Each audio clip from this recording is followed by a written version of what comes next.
Hello student, आप कैसे Hindi classes में आपका स्वागत है। आज एक कहानी यह भी नामक पाठ के अर्थ ग्रहण संबंधी प्रश्न कराया जाएगा। गद्यांश है। शीला अग्रवाल ने साहित्य का दायरा ही नहीं बढ़ाया था, बल्कि घर की चारदीवारी के बीच बैठकर देश की स्थितियों को जानने समझने का जो सिलसिला पिताजी ने शुरू किया था, उन्होंने वहाँ से खींचकर उसे भी स्थितियों की सक्रिय भागीदारी में बदल दिया। सन 46-47 के दिन वे स्थितियाँ उसमें वैसे भी घर में बैठे रहना संभव था भला। प्रभात फेरियाँ, हड़तालें, जुलूस, भाषण हर शहर का चरित्र था।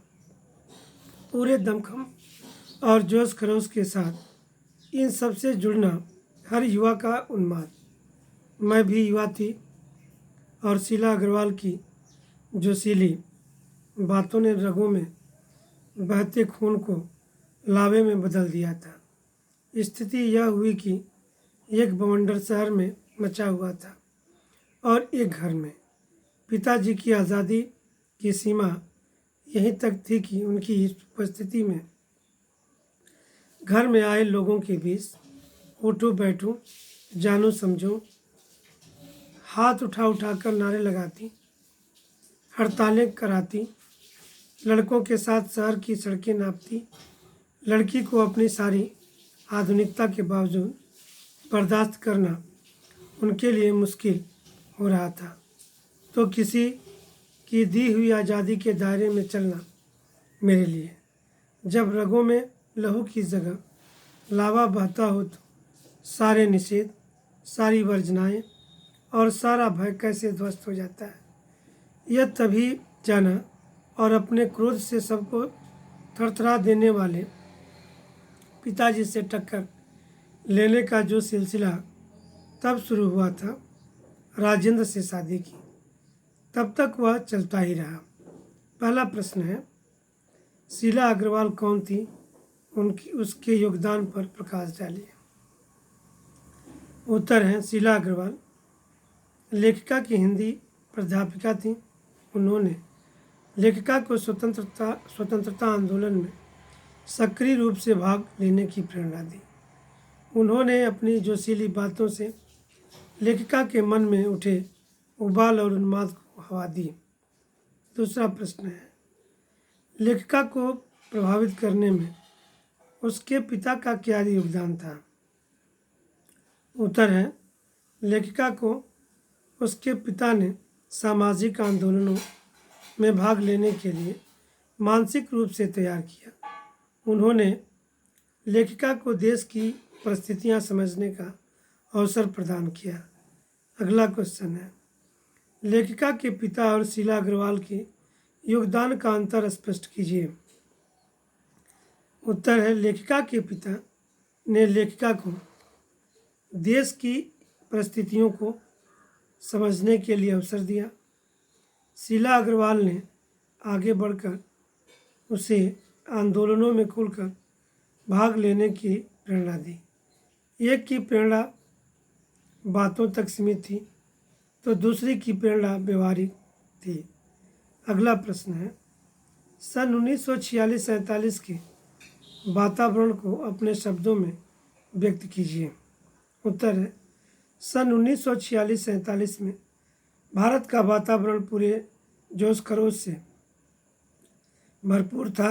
हर नगर में प्रभात फेरियाँ, हड़तालें, जुलूस और जोशीले भाषण हो रहे थे। देश के नवयुवक पूरे दमखम और उन्माद के साथ आंदोलन में लगे हुए थे। युवकों का खून लावा बन चुका था। आंदोलन के उत्साह ने युवकों के साथ साथ युवतियों को भी निर्भीक बना दिया था। अगला प्रश्न, एक बवंडर शहर में मचा हुआ था और एक घर में, व्याख्या कीजिए। उत्तर है, शहर और देश में स्वतंत्रता आंदोलन की भीषण हलचल थी। लेखिका भी उस हलचल और आंदोलन में शामिल थी। उधर घर में उसकी सक्रिय भागीदारी को लेकर बवंडर मचा हुआ था। पिता नहीं चाहते थे कि वह लड़कों के साथ खुलकर नारे लगाती हुई हड़तालें करें, भाषण दे, जलसे जुलूस करें। अगला प्रश्न, पिताजी आज़ादी के नाम पर लेखिका को कितनी छूट देना चाहते थे? उत्तर है, पिताजी लेखिका को आज़ादी के नाम पर उतनी छूट देना चाहते थे जितनी कि घर में बैठकर निभाई जा सके। वे चाहते थे कि लेखिका घर में आए लोगों के विचार जाने, समझे और उनके साथ उठे बैठे, बस। इससे आगे वे उसे कोई छूट देना नहीं चाहते थे। अगला प्रश्न है, लेखिका ने स्वतंत्रता आंदोलन में किस तरह भागीदारी की? उत्तर है, लेखिका ने स्वतंत्रता आंदोलन में खुलकर भागीदारी की। उसने प्रभात फेरियां, हड़तालें, जुलूसों, जलसों और भाषणबाजी में खुलकर भाग लिया। वह हाथ उठा उठाकर नारे लगाती थी, हड़तालें करवाती थी, लड़कों के साथ बाजारों में घूमती फिरती थी। अगला प्रश्न है, लेखिका किस कारण निर्भीक को साहसी बन गई? उत्तर है, लेखिका को स्वतंत्रता आंदोलन का महत्व समझाया पिता ने, तो खुलकर भाग लेने की प्रेरणा शीला अग्रवाल से मिली। इनके सहयोग से उसका खून लावे जैसा गर्म हो गया। उसमें ऐसा जोश और पागलपन आ गया कि वह सारे निषेधों को छोड़कर निर्भीक बन गई। अगला प्रश्न है, लेखिका के पिता विवाह के मामले में लेखिका से नाराज क्यों रहे होंगे? उत्तर है, लेखिका ने अवश्य पिताजी की इच्छा के विरुद्ध राजेंद्र यादव से विवाह किया होगा। पिता ने चाहा होगा कि वह उनके अनुसार विवाह करें, इस कारण वे लेखिका से नाराज हो गए। इसके बाद अगला प्रश्न है, पिताजी लेखिका के प्रति क्यों क्रुद्ध थे? उत्तर है, पिताजी नहीं चाहते थे कि लेखिका घर की चारदीवारी से बाहर जाकर हड़तालों में हिस्सा ले।